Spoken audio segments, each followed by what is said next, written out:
জমিন তৈরি করেছেন।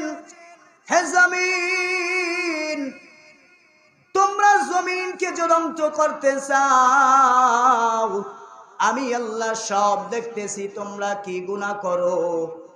ও মানুষ, আমি আল্লাহ তোমাকে বড় আদর করে বানাইছি।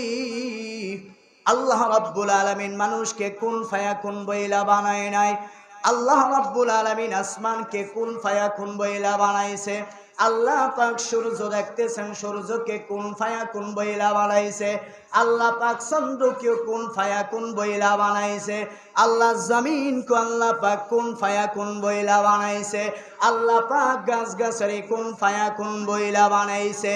কিন্তু আল্লাহ পাক আপনাকে আমাকে কুন ফায়াকুন বইলা বানায় নাই। আল্লাহ পাক আপনাকে আমাকে আল্লাহ নিজ হাতে খলাকুল ইনসা। আল্লাহ বলেন আমি বান্দাকে বড় নিজ দয়ায় মায় আমি আল্লাহ বান্দাকে বানাইছি। এই বান্দা আমি আল্লাহর ভিতরে বান্দাকে সুন্দর আকৃতি করে বানাইছি। ওই বান্দার চেহারার ভিতরে একটা দামি কপাল আছে, যেই কপাল দ্বারা বান্দা তার মালিকের কুদরতে পায়ে সেজদা দিবে। এই কপালের কত দাম! আল্লাহ রাব্বুল আলামিন এই কপালকে কুন ফায়াকুন বইলা বানায় নাই। আল্লাহ পাক এই কপালকে ফেরেশতা দ্বারাও বানায় নাই। আল্লাহ রাব্বুল আলামিন এই কপালকে কোনো মানুষ দ্বারা আল্লাহ বানায় নাই। আল্লাহ পাক এই কপাল দ্বারা জিবরাইলের দ্বারাও বানায় নাই। আল্লাহ পাক এই কপালকে ঈসা দ্বারাও বানায় নাই, মুসা দ্বারাও বানায় নাই, কোনো নবী দ্বারা বানায় না, মুহাম্মদ দ্বারাও বানায় নাই।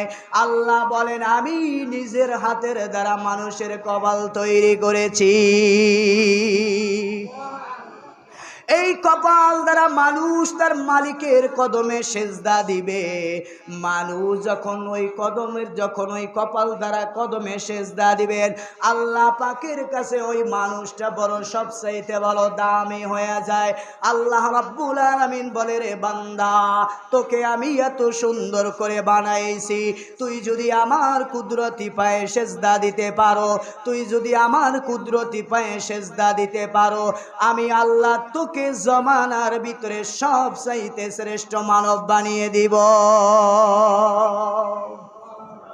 আল্লাহ রাব্বুল আলামিন বলে, তোকে আমি সব চাইতে শ্রেষ্ঠ মানব বানাবো।